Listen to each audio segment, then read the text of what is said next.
You guys, it's very likely that at one point in your life, you will need to have a bone grafting operation done on one of your bones. And we here in this nice lab 3D print bone grafts that might end up in your body. But we, the manufacturers, have a problem, and that is we're not equipped to measure how these implants interact with a living system.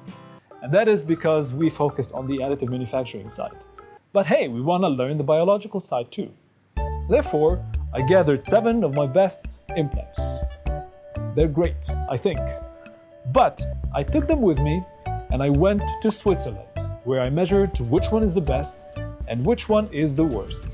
And in the next 10 minutes, in case you have the patience to watch, you're gonna learn how we test these implants, and the information will guide your conversation with your doctor in case you need to select, at one point, what goes into your body. Alright, so first we have to sterilize these tiny implants, and to do that, we're gonna be using this device, which is called the autoclave, at around 120-130 degrees. And now we're at the biosafety cabinet, which is a barrier between us and the materials we use. Air that is sucked in from behind the user goes through this crate, is then filtered inside of the biosafety cabinet and circulated back into the cabinet. The safety cabinet has a UV light source that reduces the risk of contamination during experiments or procedures by sterilizing the surfaces, the air, and all the equipment inside of the biosafety cabinet. Now back to visible light, we start by sterilizing our hands and preparing the equipment we need for the procedure. Then we label these equipment to make sure we can identify them, especially when the working surface gets really crowded. Then we're gonna be using a pipette to prepare our first solution. And for that, I'm using this electric pipette controller to draw a specific amount of the medium. And the medium is this red liquid that you see inside of the glass pipette.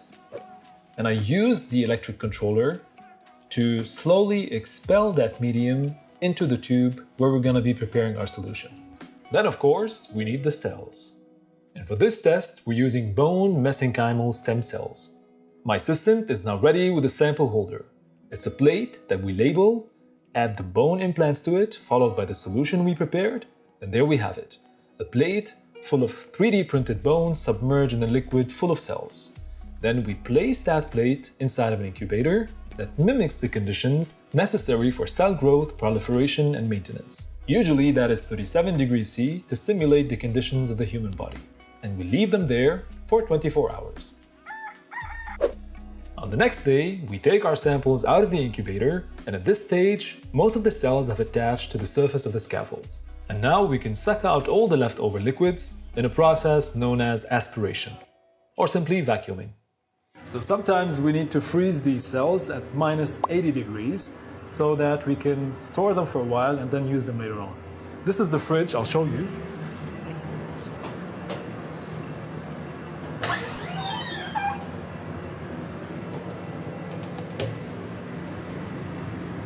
And in it, we can freeze a lot of samples for later use.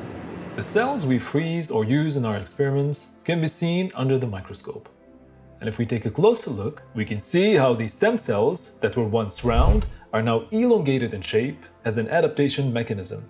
Now, to measure the health and metabolic activity of these cells, we need to run a second test. We get our micropipette ready by choosing the disposable tip that matches the volume we need to pipette. And we make sure that the tip is securely attached to the end of the pipette. We depress the plunger of the pipette to the first stop, then slowly release it to draw the liquid into the pipette. For this test, we're using a dye called LMR Blue. We add it to the cell culture medium, and to make sure that it's properly dissolved in the medium, we close the lid of the container and take it to the vortexer.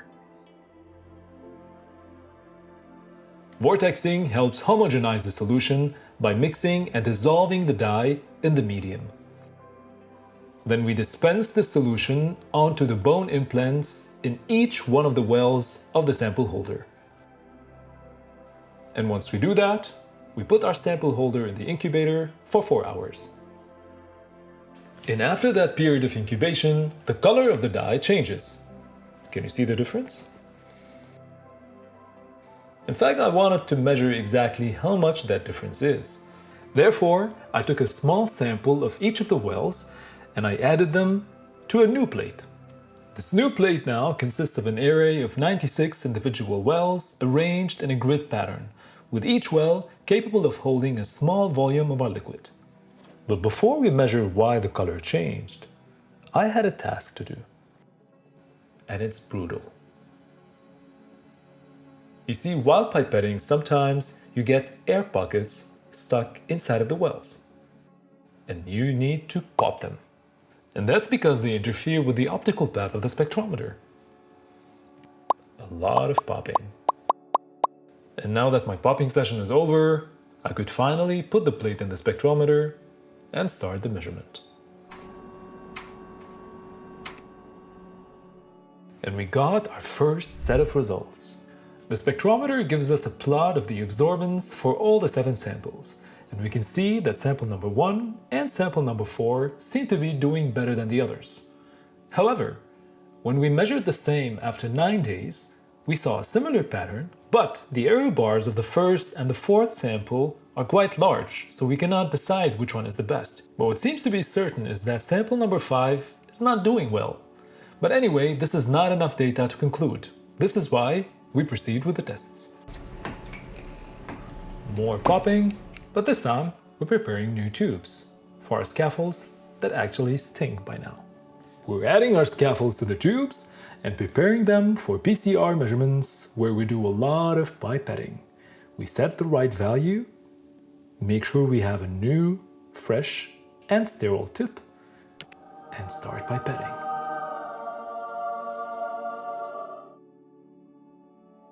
So you've seen that we added some steel balls inside of the tubes. The reason for that is to use this device called the tissuelizer. We placed our tubes in the dedicated sample holder, close the lid, and now we can use this tissuelizer, which is basically a crushing machine. We tighten the sample holder on the side, and in our case we're using the other side because we have a lot of samples, close the lid, and start the destruction.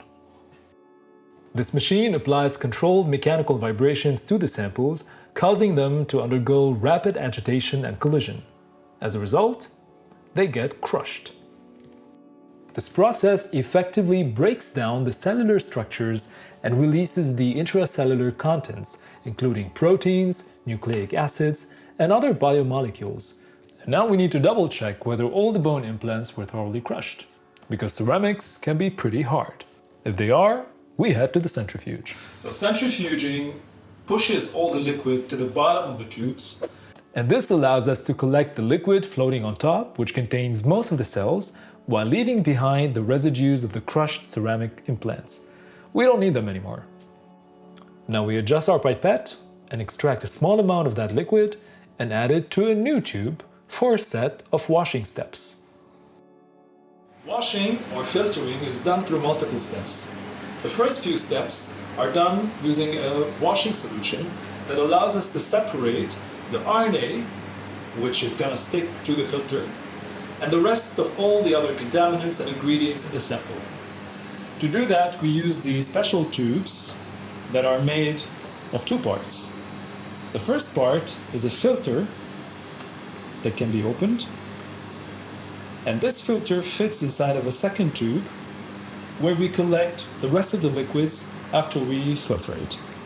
When we centrifuge this new type of tube, we throw away everything that is in the bottom tube, because the RNA, which is what we are interested in, is stuck in the filter. And to extract that RNA from the filter, we add water and centrifuge it one more time.